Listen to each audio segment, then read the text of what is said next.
Merci de nous retrouver sur infolife.tv. Voici l'actualité de ce vendredi 6 juin.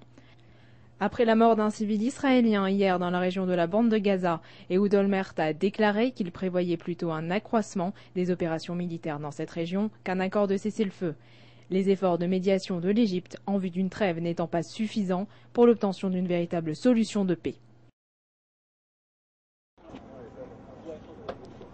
La victime du projectile qui s'est abattu hier sur la région du Negev occidental s'agirait d'Amnon Rosenberg, 51 ans, du kibbutz Nirim, qui travaillait comme manutentionnaire dans l'entreprise.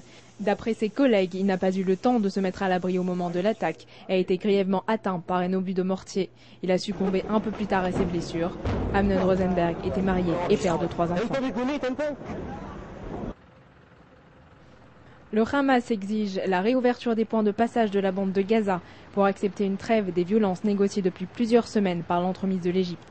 Un porte-parole du Hamas a menacé ce jeudi de prendre d'assaut la frontière égyptienne si le gouvernement israélien ne mettait pas fin au blocus contre la bande de Gaza, ajoutant qu'il pourrait y avoir une explosion publique si ce blocus était maintenu.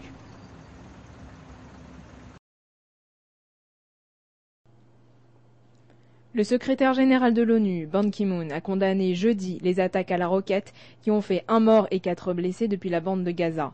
Tout en reconnaissant le droit d'Israël à l'autodéfense, le secrétaire général de l'ONU a appelé Israël à faire preuve de la plus grande retenue, demandant aux forces israéliennes de protéger les civils pendant les opérations militaires en vertu du droit international humanitaire.